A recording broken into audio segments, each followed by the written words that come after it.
Okay, so like, what is it that we maintain?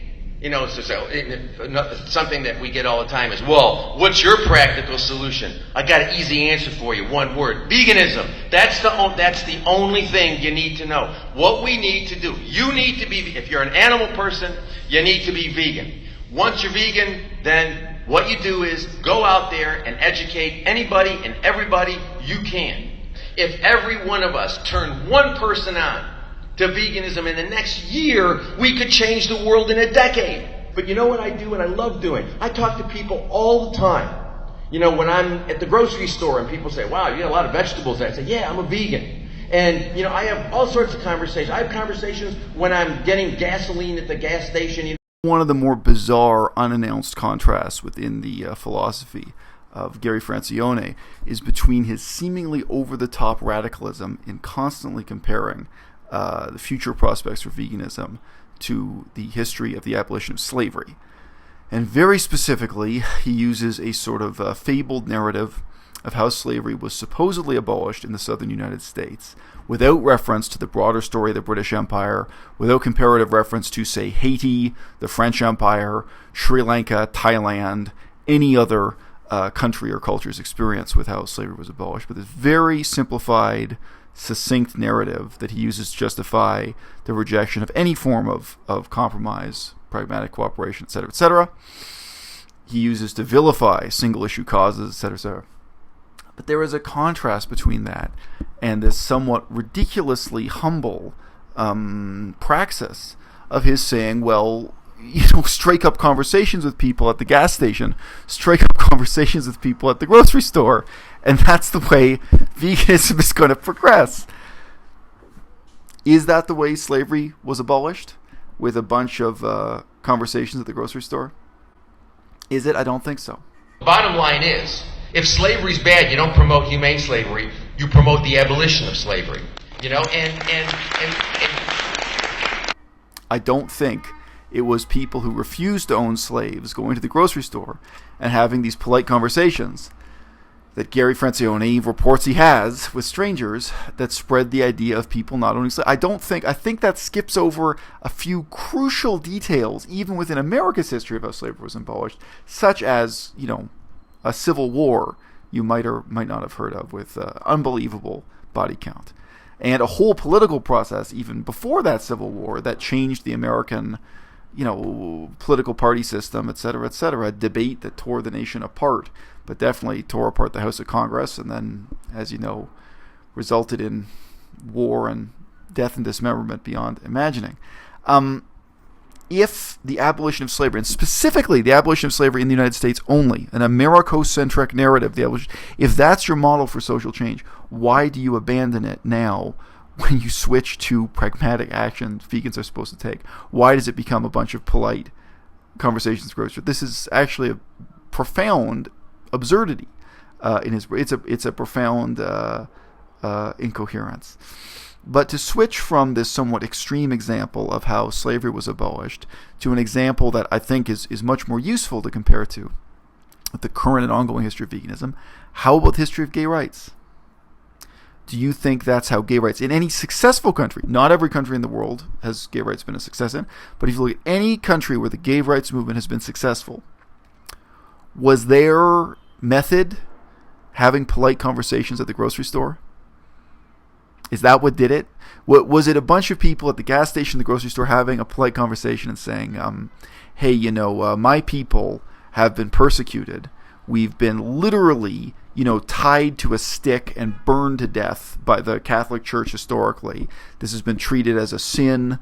This has been treated as a form of insanity. My people have been put into gas chambers. My people have been, you know, strapped down in, you know, pseudo-medical psychiatric institutions, mental hospitals, and electrocuted to try to turn them from gay to straight. We have this amazing history. And now I want to strike up this little chit-chat with you at the grocery store and get you to come over to my side.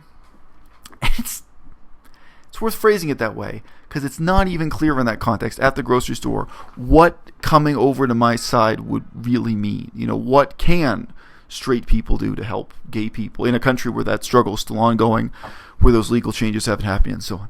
No. Now, something I've pointed out again and again in this video, the original title is On Community, and that's the one video where I asked my fans to translate it into Chinese, Japanese, German, Danish, Italian. It's been translated in many languages because for me, it is my positive core message on this channel. For gay rights, I think the factor that's most easily overlooked and that's most crucial and that we as vegans need to learn from was that they built visible communities. They went from being an invisible minority to being a highly visible one. And that included just nightclubs, it included restaurants, it included bars. But yes, it also included lawyers' offices, it also included rights movements, explicitly political movements that articulated position of the gay community, or gay communities, plural, very often. You have a whole bunch of different organizations, some representing lesbians, some more left-wing, some more conservative, etc., etc. Doesn't matter. They went from being an invisible minority to being a visible minority. They went from being a powerless and voiceless minority to being a powerful, organized minority with political lobbies, yes, but also with real community organizations. That's how people in gay rights changed the world without a civil war that killed millions and millions of people. You promote wool, you promote leather, you promote silk when you condemn fur. You promote the eating of meat, of beef, of chicken, of fish when you go after foie gras. That's the way it works. Okay? That's how these coalitions function.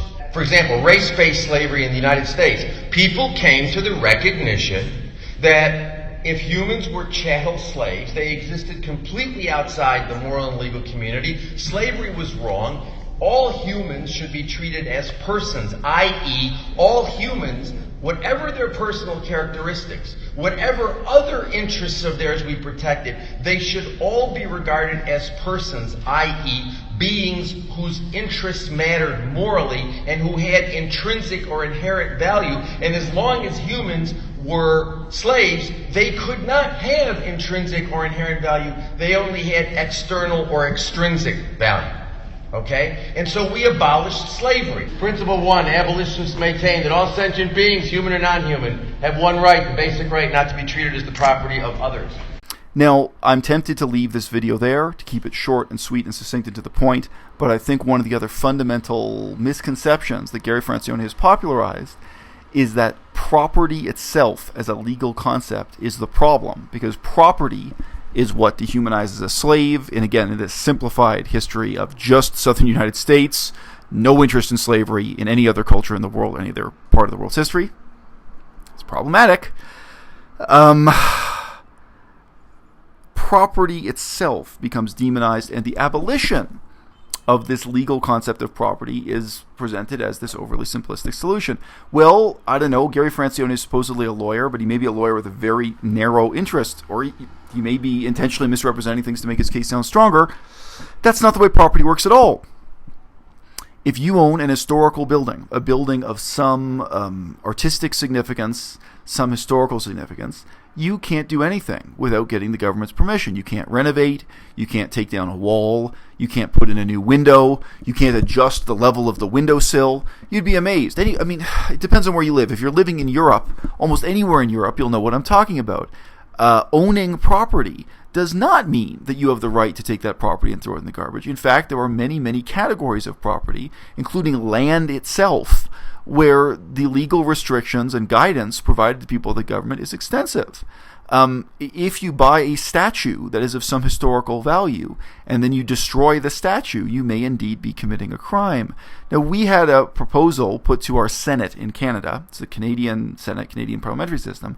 And as I recall, it was presented to the Senate 3 times and rejected 3 times to create a special act, a special law that redefined animals as living property, to have a special class of property. It is a bizarre fact that in most countries around the world, a statue of a cow has more rights than an actual cow. But they are both property. You can have laws that protect cultural heritage. Cultural heritage remains property.